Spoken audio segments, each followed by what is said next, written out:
नमस्कार, मैं हूं मयंक रंजन। आप देख रहे हैं दबंग राजधानी। आज हम मौजूद हैं माना तूता धरना स्थल पर, जहां पर शासकीय औपचारिकता शिक्षा संघ का एक धरना प्रदर्शन हो रहा है। आइए हम इन्हीं से जाने कि कितने दिनों से धरना प्रदर्शन कर रहे हैं और क्या इनका मांग है। देखिए, धरना प्रदर्शन तो आज शुरू हुआ है हम लोग का भी, लेकिन हम विगत 23 वर्ष से ये लड़ रहे हैं और माननीय उच्च न्यायालय के आदेश के बावजूद हमारे शिक्षक आज दर दर भटक रहे हैं। हम लोग 2 वक्त का रोटी के लिए सरकार को बार बार आवेदन किए हैं, पर आज तक सरकार को इतना समझ में नहीं आ रहा है कि इनका अधिकार इनको देना चाहिए। अविभाजित मध्य प्रदेश में जितने भी हमारे साथी हैं वो शिक्षक बन चुके हैं और हम लोग को पता नहीं क्या ये सोच के बैठे हैं कि इनको कुछ भी नहीं मिलना चाहिए। अगर कोई अपने अधिकार को लेकर कोई राजा के पास जाए तो उस राजा का दायित्व बनता है कि उसको सुन करके समाधान करना चाहिए। लेकिन आज तक माननीय भूपेश बघेल को ये समझ में नहीं आ रहा है कि हम इन गरीबों के लिए क्या निर्णय लेना चाहिए। मैं इस मंच के माध्यम से और मीडिया के माध्यम से उनको फिर से एक दरखास्त कहता हूं कि वो किसी न किसी तुरंत हम लोग से इसके लिए निराकरण करने के लिए विचार करें, अन्यथा इसका अंजाम बहुत बेहद और बहुत ही घातक हो सकता है। ये हमारे सभी साथियों का एक निर्णय है। कितने बार आप लोगों ने मुख्यमंत्री जी को ज्ञापन? हम लोग कई बार उनको दिया जा चुका है। अभी तक कम से कम 50 बार उनको आवेदन दिए हैं मिलने के लिए भी, और उनसे व्यक्तिगत भी मुलाकात हुई है, लेकिन करेंगे क्योंकि हम लोगों को बार बार वो जो है गुमराह कर रहे हैं। पूरे छत्तीसगढ़ से हर जिलों से आए हुए हैं। अब देखो सरकार क्या कर समझ रहे हैं, वो अपने समझ रहे हैं, लेकिन हमारी हक तो उनको देना पड़ेगा, क्योंकि या तो नहीं दे सकते तो हमारी 5000 परिवार को मध्य प्रदेश में रहने के लिए व्यवस्था करें, क्योंकि हमारा अधिकार आज छीना हुआ है। हम अपना राज्य छोड़ेंगे या अपना शरीर छोड़ेंगे, क्या करेंगे उसके लिए हमारे साथ वो बैठ करके चर्चा करें, अन्यथा हम लोग इसके लिए बहुत कड़क कदम उठाएंगे। आगे हम इसके लिए सोच करके आए हैं यहाँ पे। हम लोग 23 साल से लड़ाई कर रहे हैं, सरकार से मांग कर रहे हैं कि हमको किसी भी विभाग में संयोजन करे, लेकिन सरकार ध्यान नहीं दे रही है। इसके यहाँ तक कि हमने सरकार को मिल करके वो हमारी दुख पीड़ा को उनको बताएं और वो हमारी समस्या को समाधान करने में हमारे साथ में साझा करे, लेकिन ये भी बात हमको मिलने के भी समय नहीं दी जा रहा है। ये बड़ी दुख की बात है। यदि स्थिति ऐसी रही तो हमारे प्रांतीय अध्यक्ष महोदय जी बोले हैं कि छत्तीसगढ़ में हमारा कोई नहीं सुनता है, ना हाई कोर्ट का ना सुप्रीम कोर्ट का उनका पालन नहीं होता है, तो हमको मध्य प्रदेश में ही रहने की इजाज़त दे दिया जाए, हम वहीं जाकर अपना जीवन यापन कर लेंगे। हम ये मांग कर रहे हैं कि 23 साल से हम इसके लड़ाई लड़ रहे हैं। हम यही चाहते हैं कि धरती में न्याय है कि नहीं है। न्याय है तो न्याय मिलना चाहिए।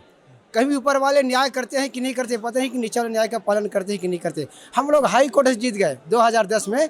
हाई कोर्ट ने आदेश दिया कि जो मध्य प्रदेश में हुआ है, मध्य प्रदेश के प्रावधान अनुसार छत्तीसगढ़ में भी निर्णय होना चाहिए। इसके लिए कई कार्रवाइयाँ भी चली छत्तीसगढ़ से भोपाल तक के, लेकिन आज तक उसमें कोई अमल नहीं किया गया। उसके बाद हम लोग सुप्रीम कोर्ट गए। सुप्रीम कोर्ट ने कहा कि धारा 32 के तहत इनकी मौलिक अधिकारों की रक्षा किया जाए। हम लोग कानून न्याय से लड़ते लड़ते हम लोग थक गए हैं।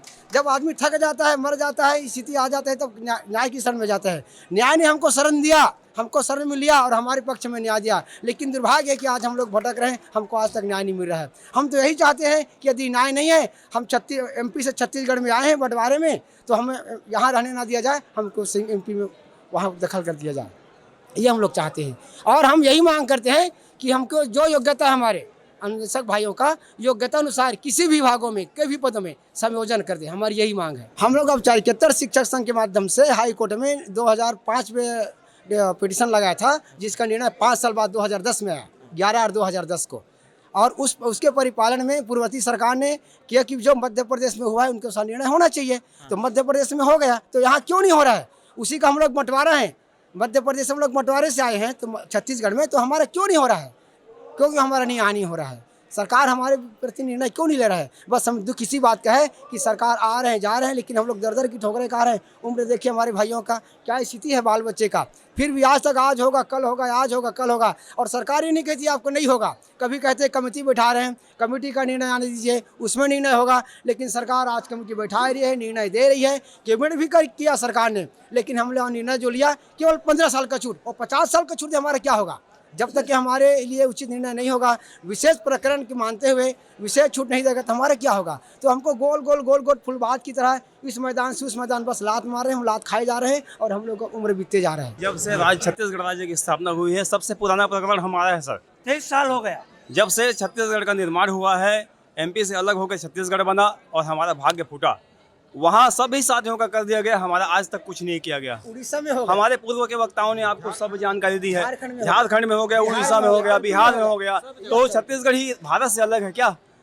तो ये बातें हमारे पूर्व के वक्ताओं ने आपको बता दिया है हम चाहते हैं कि यही मांग हमारी है, हमारी मांगें पूरी की जाएं। सरकार गंभीरता से विचार करे। अगर सरकार विचार नहीं करती तो हम भी अपना सोचेंगे, कुछ भी सोचेंगे, कुछ भी करेंगे। इसके लिए हमारे वक्ताओं ने बोल दिया है, एमपी में हम लोग सेटल हो जाएंगे, हमारा पूरा जायदाद यहाँ रख लें, लेकिन हमको वहाँ जाने, कम से कम वहाँ जाने के बाद जीने का साधन तो मिलेगा हमको। वहाँ हमारे साथियों को कर दिया गया तो हमें भी वहाँ किया जाएगा। वहाँ के सरकार को लिखा ये कि हमारे आपके यहाँ से अलग होकर के हम इनको अलग किए हैं आप लोगों ने छत्तीसगढ़ में, इनकी पूरी जायदाद हम लेते हैं, हम लिख देंगे, सब लोग लिखेंगे, हमारे साथी लोग अपना पूरा घर बार खेत पूरा जायदाद लिखेंगे। उसके बदले हमको वहाँ रहने की व्यवस्था करें, वहाँ हमें काम मिलेगा, हमारा परिवार वहाँ सुखी रहेंगे। बस यही चाहते हैं, पूरा जायदाद हम लोग लिख कर दे देंगे। कितने दिनों तक आप लोग यहाँ प्रदर्शन करते रहेंगे? अगर अरे पूर्व में कई बार प्रदर्शन किया, हम कई बार किए। ये आखिरी अब सरकार बदलने की स्थिति है, चुनाव होने वाला है, तो अपना एक बार और निवेदन करके देखेंगे कि आज एक दिन के लिए बैठे हैं। इसके बाद इसके लिए तो हम लोग कई बार मांग कर चुके हैं, कई बार हमने सरकार से निवेदन किया, भेंट मुलाकात किया, आवेदन कहाँ नहीं दिया। पूरे राज्य में हमारे साथी लोग फैले हुए हैं, कहाँ नहीं, हर जिले में है। जहाँ जाएंगे वहाँ हमारे साथी मिलेंगे, सभी साथी मिल के हम लोग निर्णय करेंगे कि इस सरकार का अब क्या किया जाए। बहुत दुख की बात है, मानवीय आधार पर शासन का ये नीतिगत निर्णय है कि हम लोग पहले मध्य प्रदेश में थे, छत्तीसगढ़ विभाजन 2001 में हुआ और वहाँ से हम लोग, वहाँ के हमारे सभी साथी टीचर हैं, आज सब कार्यरत हैं। लेकिन छत्तीसगढ़ में हम लोग 5000 अनुदेशक पर्यवेक्षक आज 23 वर्षों से संघर्ष कर रहे हैं, लेकिन ये कठोर और निर्दयी सरकार ये सुन नहीं रही है। ये बहुत दुख का विषय है कि जब हम लोग बंटवारे में जब छत्तीसगढ़ राज्य में आए हैं तो यहाँ 2001 में ही सरकार को करना चाहिए, लेकिन नहीं की, और इसलिए हम लोग हाईकोर्ट गए, हाईकोर्ट 2010 में जीते और माननीय राउत कमेटी का निर्णय 2011 में आया। उसमें सारे नियम को शिथिल करते हुए शिक्षा कर्मी वर्ग 3 में नियुक्ति दिए जाने का निर्णय लिया जाता है।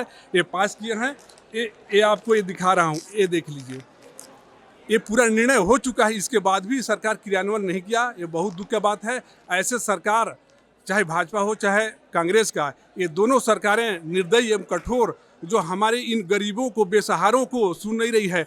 और सबसे बड़ी दुख की बात है कि प्रतिनिधि मंडल को सरकार कभी बुलाती नहीं है कि इनकी मांग क्या है, इसके बारे में कुछ सुने, क्या कि कितने 23 वर्षों से लड़ाई लड़ रहे हैं, लेकिन हमारे मांगों पर विचार नहीं किया जा रहा है। केवल यही भरोसा दिया जाता है कि हम आपका काम कर रहे हैं, आपका काम करेंगे। इसी आशा में आज तक हम अपनी लड़ाई लड़ रहे हैं, लेकिन आज तक कोई निर्णय नहीं हुआ।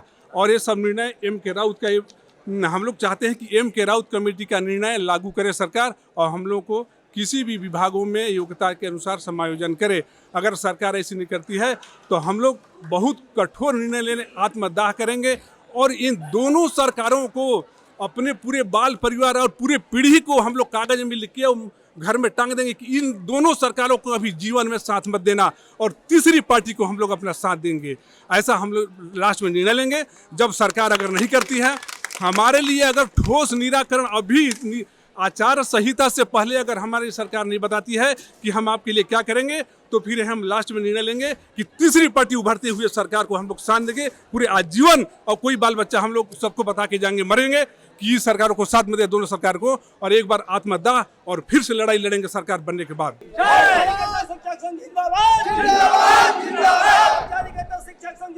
तो आप देख सकते हैं आज इनका एक दिवसीय धरना प्रदर्शन है और इनका मांग है, अगर सरकार इनकी मांग को पूरी नहीं करती है तो ये अपना जमीन जायदाद सब कुछ सरकार को देके मध्य प्रदेश सेटल हो जाएंगे। और छत्तीसगढ़ में ये दोनों, जो पूर्व की सरकार और जो मौजूदा सरकार, दोनों को छोड़कर तीसरी शक्ति, तीसरी पार्टी को, क्षेत्रीय पार्टी को ये साथ देने की विचार रखते हैं। और इनका कहना है कि सरकार इनको जब हाई कोर्ट और सुप्रीम कोर्ट का दिशा निर्देश को मानकर इनकी मांग को पूरा नहीं कर रही है तो ये अनेदर दूसरे प्रदेश जाकर ये सेटल होने की बात कर रहे हैं और इनको, इनका परिवार चलाने में भी काफ़ी तकलीफ का सामना करना पड़ रहा है। तब तक देखते रहिए दबंग राजधानी। कैमरामैन ललित साहू के साथ मैं मयंक रंजन, रायपुर, छत्तीसगढ़।